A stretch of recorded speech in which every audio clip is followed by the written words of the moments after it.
ফের একবার বাংলায় নজর রাখবো, কারণ ক্ষোভে ফুঁসছে রীতিমতো চাকুরি হারা শিক্ষক শিক্ষিকারা, এবং তারই মধ্যে তাদের বিক্ষোভের সুর যেন আরো জোরালো হচ্ছে। আজকে তাদের টায়ার চালিয়ে রাস্তা অবরোধ করেছে, দফায় দফায় বিক্ষোভ করেছে, প্রতিবাদে ডিআই অফিস ঘেরাও বিক্ষোভ কর্মসূচি করেছেন তারা। এবং শিক্ষক অধিকার মঞ্চের পক্ষ থেকে বুধবার নদিয়ার কৃষ্ণনগরের শহর জুড়ে একটি প্রতিবাদ মিছিল বের করেছেন, এবং তারপরে কৃষ্ণনগর সদর মোড়ে রাস্তার উপর টায়ার চালিয়ে পথ অবরোধ করেছে, বিক্ষোভ দেখিয়েছে চাকুরি হারা শিক্ষক শিক্ষিকারা। এই বিষয়ে তাদের কি অভিযোগ রয়েছে, কি বলছেন তারা, শুনুন। আধিকারিকদের অপদার্থতার কারণে, প্রতিষ্ঠানের দুর্নীতির কারণে আমাদের চাকরি গেছে। তাই প্রতিষ্ঠানের দুর্নীতির দায় যেহেতু আমাদের উপর চাপিয়ে দেওয়া হচ্ছে, আমরা এই দায় স্বীকার করতে পারি না। এই দায় একমাত্র প্রতিষ্ঠানের এবং সেই প্রতিষ্ঠানের আধিকারিকদের। সেখানে মুখ্যমন্ত্রী তার দায় এড়াতে পারেন না।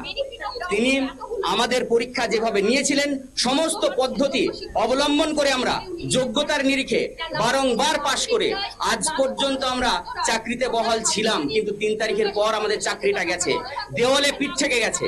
আমরা বাধ্য হয়ে আজকে রাস্তায় নেমেছি সরকারকে বার্তা দিতে, যদি আমাদের পুনর্বহালের জন্য যথোপযুক্ত ব্যবস্থা না নেওয়া হয়, তাহলে আমরা সহিংস আন্দোলনের মাধ্যমে হলেও, আমরা রক্ত দিয়ে হলেও, জীবন দিয়ে হলেও আমাদের অধিকার ছিনিয়ে আনার চেষ্টা করব।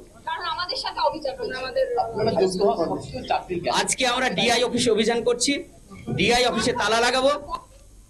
আপনারা শুনলেন তাদের অভিযোগ, অর্থাৎ যোগ্যতার নিরিখে চাকুরি পাওয়া সত্ত্বেও আজকে চাকুরি হারা হয়েছেন তারা। এই নিয়ে অভিযোগ তারা তুলছেন। যদিও এই বিষয়কে কেন্দ্র করে বিস্তারিত জানাবো, আমাদের সঙ্গে যুক্ত হয়ে গেছে বিশিষ্ট সাংবাদিক অঞ্জন শুকুল। অঞ্জন বাবু, এই চাকুরি হারানোর পর এবার বাংলার বিভিন্ন জেলাগুলিতে, হোক সেটা নদিয়া, হোক সেটা মুর্শিদাবাদ, হোক সেটা মালদা, প্রত্যেকটা জায়গাতে আজকে বিক্ষোভে সামিল হচ্ছেন তারা। কি বলবেন এই বিষয়ের পর? যেহেতু তাদের চাকরিটা চলে গিয়েছে, যতই মুখ্যমন্ত্রী মমতা বন্দ্যোপাধ্যায় তাদেরকে প্রতিশ্রুতি দিন না কেন যে তাদের সিভিক পদে নিয়োগ করা হবে, কিন্তু তারা কিন্তু মুখ্যমন্ত্রীর উপরে কিন্তু আর ভরসা রাখতে পারছেন না। কারণ দুটো, এক হচ্ছে আমরা যেটা জানতে পেরেছি, আর ডিআই অফিস থেকে কিন্তু নির্দেশ দেওয়া হয়েছে যে সমস্ত শিক্ষকদের চাকরি বাতিল হয়েছে তাদের কিন্তু বিদ্যালয়ের খাতায় কিন্তু তারা সই করতে পারবে না। এই শোনার পর তারা কিন্তু আরো ক্ষিপ্ত হয়ে গেছে। যেখানে মুখ্যমন্ত্রী বলেছেন যে তাদের চাকরি যায়নি, কি করে বলবেন তিনি?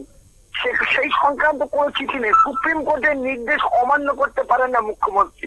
আর ডিআই অফিস থেকে আমরা যেটা জানতে পেরেছি, ডিআই অফিস বলছে যেহেতু সুপ্রিম কোর্ট বাতিল করে দিয়েছে, সেই জন্য তাদেরকে শিক্ষকের আর কিন্তু নেই, শিক্ষকতা নেই, তাদের স্থান কিন্তু বন্ধ হয়ে গেছে।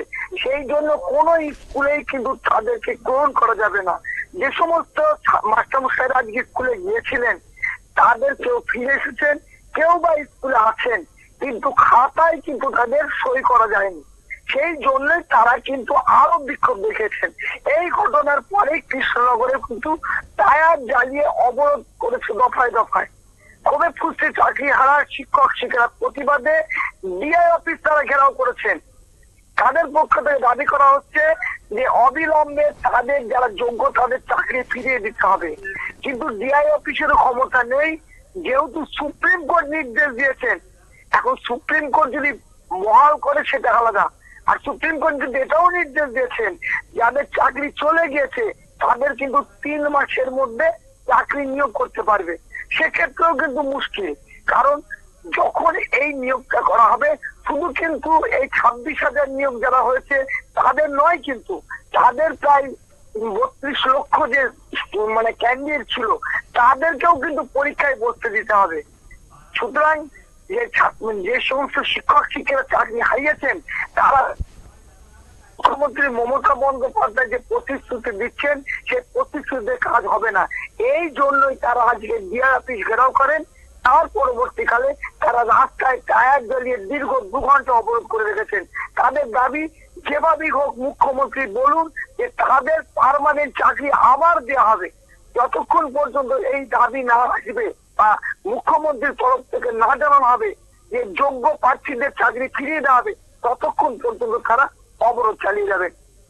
এই যে একদিকে সুপ্রিম কোর্ট নির্দেশ দিয়ে দিয়েছে যে 26,000 চাকুরি বাতিল, অন্যদিকে সেখানকার রাজ্যের মুখ্যমন্ত্রী বলছেন যে তাদের চাকুরি রয়েছে। কি কোন তালিকার ভিত্তিতে তিনি এই কথা বলছেন, যেহেতু এখনো পর্যন্ত সেখানে সরকারের দায় কিন্তু তারা এড়িয়ে যেতে পারে না, যোগ্য এবং অযোগ্যদের তালিকা পর্যন্ত প্রকাশ করা হয়নি, তাই যার কারণে আজকে বিক্ষোভে সামিল হচ্ছেন তারা। কি বলবেন এই বিষয়ের পর? দেখো, মুখ্যমন্ত্রী কিন্তু একটা কথা বলতে চাইছেন যেটা আমাদের প্রত্যেকেরই জানা উচিত।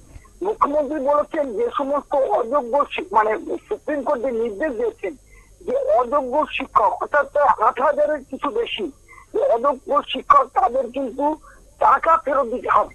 সেইখানে সেই পয়েন্টটাকে সামনে রেখে কিন্তু মুখ্যমন্ত্রী বলছেন তাহলে সুপ্রিম কোর্ট যখন বলছেন এরা অযোগ্য, তাহলে তো উনি ঠিক করেই নিয়েছেন, তাহলে কালে যোগ্য যারা আছে তাদেরকে কেন চাকরিতে মানে নিয়োগ করা যাবে না, এইটার উপরই বেশ করছেন। অন্যদিকে এসএসসি কমিশন থেকে যেটা দেওয়া হয়েছিল 3বার তথ্য দেওয়া হয়েছে, আমরা যেটা জানতে পেরেছি 3 রকম তথ্য দেওয়া হয়েছে। তারপরেও কিন্তু সুপ্রিম কোর্টের প্রধান বিচারপতি জানতে চেয়েছিলেন যে এই 8,000 বাদ দিয়ে যে নিয়োগটা রয়েছে এটা কি সম্পূর্ণ ঠিক আছে। তখনও কিন্তু এসএসসির মাধ্যমে কিন্তু এখনো শিওর দেওয়া হয়নি, তারা বলেছিল যে এর মধ্যেও অযোগ্য থাকতে পারে। তার মানে এসএসসি বোর্ডের চেয়ারম্যানও কিন্তু মানে ইয়ে করতে পারছেন না যে সবটাই কিন্তু ঠিক আছে, যার জন্যই কিন্তু প্যানেল বাতিল হয়েছে। আর আমরা জানি যখন সুপ্রিম কোর্ট পুরো প্যানেলটা বাতিল করেছে তখন মুখ্যমন্ত্রী কোনোভাবেই কিন্তু এই শিক্ষকদের কিন্তু ওই কাজে বহাল রাখতে পারবে না। এখন হতে পারে তিনি তো অনেক রকম করেন, হয়তো স্কুলকে কিছু পয়সা দিয়ে সিভিক মাস্টার নিয়োগ করতে পারেন, সেটা কিন্তু তার স্কুলের ব্যক্তিগত ব্যাপার, যে 5,000 বা 10,000 বা 8,000 এইরকম। কিন্তু এখানেও মুশকিল, এই শিক্ষকরা কিন্তু সেই ফাঁদেও পা দিচ্ছেন না। তারা বলছেন না আমাদের যে টাকা আমরা মাইনে পাই, আমরা যে সম্মানের সঙ্গে কাজ করতাম সেই সম্মান আমাদের ফিরিয়ে দিতে হবে, আমরা সিভিকের এই কথায় যাব না। আর একটা মারাত্মক কথা বলেছেন মুখ্যমন্ত্রী, যেটা বলেছেন পরবর্তীকালে 2 মাস পর পুষিয়ে দেবেন। তিনি কিভাবে পুষাবেন? যদি চাকরি চলে যায় তাহলে কিভাবে পুষাবেন? এটাও কিন্তু তাদের ভাবাচ্ছে। একেবারেই ধন্যবাদ আপনাকে। আপনারা শুনলেন, অর্থাৎ 2016 সালে এসএলএসসি-তে চাকরি পাওয়ার যোগ্য শিক্ষক এবং শিক্ষক কর্মী আজকের সরকারের অপদার্থতার কারণে, প্রতিষ্ঠানের দুর্নীতির কারণে, আধিকারিকদের এই অপদার্থতার কারণে আজকে চাকরি চলে গেছে তাদের, এমনটাই অভিযোগ তারা জানাচ্ছেন, এবং যার কারণে বিক্ষোভে সামিল হয়েছেন। সরকার থেকে টায়ার জ্বালিয়ে বিক্ষোভ দেখাতে শুরু করেছেন চাকরি হারা শিক্ষক শিক্ষিকারা। নিয়ে নিচ্ছি ছোট্ট একটি বিজ্ঞাপন বিরতি, সঙ্গে থাকুন।